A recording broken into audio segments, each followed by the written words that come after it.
bit later on. Now, it's my American writing brother and partner in hundreds of ringside nights all over the world now. It's Mike Marley in New York. Now, a lot of talk about, well, a lot really, Manny Pacquiao and his judges, Floyd Mayweather and his $85 million position on the Forbes money list.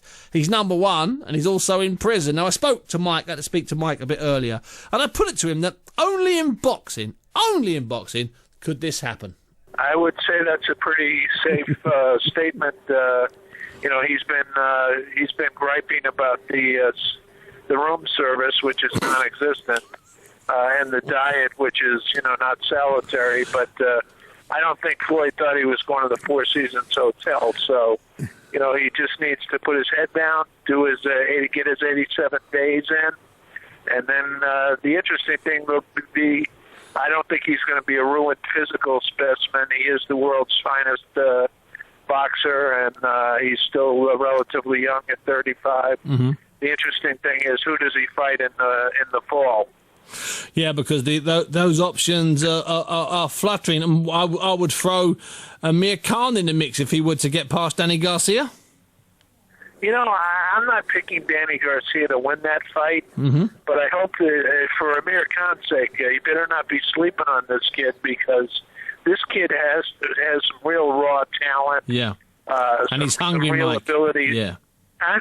And he's hungry. And he's hungry. That's exactly right. He wants to have the status that Amir Khan has. So, I just hope that Khan has both eyes open, because I think it's going to be a difficult fight. Mike, on the subject of that money, the $85 million, and Manny came in second place. Did that come as a bit of a surprise inside the sports media community in America, or did they just expect it? I think it's expected, Steve. Sure. They're the two international pay-per-view TV kings. Yeah. There's always a debate about who winds up with more money at the end of the day.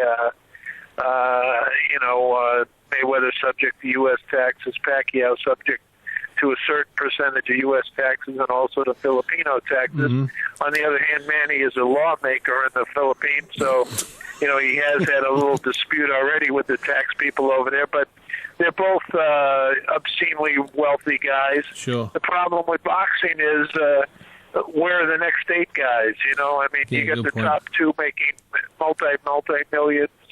Their families taken care of for 3-4 generations. But, the average fighter, as you know, is scrapping for meal money. Yeah, we saw that on the recent Pacquiao card, and also on that card featuring Winky Wright there. We saw some of the money that the undercard fighters were making on that, on that Pacquiao bill. Oh, I think Shane Mosley was getting something like $600,000 compared to Cotto challenging Pacquiao, not Cotto challenging Pacquiao, Pacquiao's challenging walking away with $5 million. It was absurd, ridiculous amounts of cash. Right. Yeah, well, on the other hand, Tim Bradley had won $1 million payday prior to against Devon Alexander, but in all the fights before that, he made relative peanuts. So, when you get up to that, there's only 2 guys on that. Well, I suppose we put the Klitschko brothers in the same category. Yeah. So we have a fearsome foursome that are making millions, and the rest survive on meager income. They do. Now, Mike, before we move off into talking about a man that passed very recently, I want to talk a little bit about this Manny Pacquiao decision. The WBO, they've sat down, I think, 5 or 6 or 7 international judges anonymously, and they've sat down in Puerto Rico in Paco Valcarcel's office, and they've scored the fight independently. That's the Pacquiao against Bradley fight, and, of course, all 7 or 8 of them have scored it heavily in favour. In fact, 6 of them scored it heavily in favour of Pacquiao, but that means actually nothing, and there could be a rematch. Now, with an update on that, because Aram's talking about no rematch, but Manny is, I understand, talking about a rematch. That's the latest word out of the Philippines, Stephen. In my view, Pacquiao is a bit diminished. I think it's a nightmare for him to fight Marquez a 4th time, particularly in Mexico. Why should Manny do any better than he's done in the 3 previous fights? Absolutely. Where he wasn't able, right? So, in my view, and I think that Bradley will do much better against Pacquiao in a rematch as well. So, to me, the only fight that makes sense for Pacquiao and really makes economic sense, instead of $125 million fight, do a $50 million fight against Floyd Mayweather, even if Pacquiao has to stay idle until next spring, because it may be, like you said earlier, it may be doubtful if Mayweather even fights in the remainder of this year after getting out of jail. And Mike, you think that a Pacquiao-Mayweather fight could still deliver a fee like that, 40-odd million, 50 million? I think so. I don't sense that the public is... the public seems to be, at least in the United States, still obsessed with this. Mayweather has made himself out to be the black cat and the black cat. He's the bad guy. He's actually been quite brilliant in developing that negative persona. Yeah. He had Justin Bieber, the teen idol, in his corner at the last fight. On a marketing, it's still the guy that's viewed as pure good against pure evil. So, the good and evil always sells. Good and evil always sells, and that's something you think that there is a suggestion that will happen, and that there won't be a rematch, there won't be a Marquez fight. From your point of view, all your years of experience, you think sit idly by, wait till May next year, don't risk diminishing the fight anymore, and go for Mayweather. Well, one of the problems with Pacquiao, and frankly, it's rarely, if never, addressed. Pacquiao doesn't have an independent manager. Bob Arum does what's right for Bob Arum. Bob Arum is a brilliant Hall of Fame promoter. Is it in Manny Pacquiao's best interest to fight Marquez a fourth time? Again, I don't think so. And I don't think it's in Pacquiao's best interest to fight in Mexico either. Yeah, okay. I mean, why doesn't he invite Marquez to the Philippines? Like that's ever going to happen either. But having said that, it's ironic. It looks like if Manny and Floyd ever do fight, it could be they could be reduced in stature, like Frazier and Ali in the third fight, Manila. On the other hand, that's one of the all-time great classics. So let's hope. That is something that occurs to me. And finally, Mike, before I let you go, his pictures are synonymous with some of the greatest fighters in modern boxing history. LeRoy Neiman died 91, I believe, Mike. He was 91, and he was really a Renaissance man, a guy with obviously, to belabor the obvious, an artistic eye. I had a sarcastic writer friend who once wrote that LeRoy Neiman's art is LeRoy Neiman is to art what Ripple, which is a cheap wine in the United States, is to wine. That would seem funny at the time, but LeRoy Neiman stood the test of time. He had an eye for beautiful women, for fast racehorses, and he had a great rapport with some of the great boxers over the years, Muhammad Ali, especially Ali. Mike Tyson, these guys. Yeah, especially Ali. Yeah. And he really... His paintings really brought out the flash and the color of the colorful crowd that followed Ali everywhere, whether they were pimps, hustlers, whatever they were, the demi-monde, as they say. and I can tell you personally, I know him fairly well. He was a really classy gentleman. He had a great love for boxing. He had a love and an understanding for boxing. He was no dilettante in boxing. No dilettante in boxing. He was talking about LeRoy Neiman now, the artist and painter. I believe his sketch, his painting, is on the front cover of the fight of the century, the Ali Frazier first fight at Madison Square Garden. I could be wrong. I've got a LeRoy Neiman limited edition print that my great friend Gene Kilroy gave me, and got Ali to sign one afternoon or one evening in a suite at the MGM, where Ali was entertaining his grandkids and some of his friends with his magic tricks. Remains one of the highlights of my 50-odd visits to Las Vegas. And before you say anything, that I can remember every visit, because I don't think I've lost more than $1 in Las Vegas, and I've certainly, on at least half the visits, never even had a drink. I like food, as anybody that will ever have seen me will testify to. And I just can't see the point of going to Las Vegas and getting drunk and blur in the night and waking up and losing 7 hours of a day. Why would you do that? If you live in Stevenage, you should sleep through the day and get drunk, possibly, because it's what you do, because you've got another day the next day.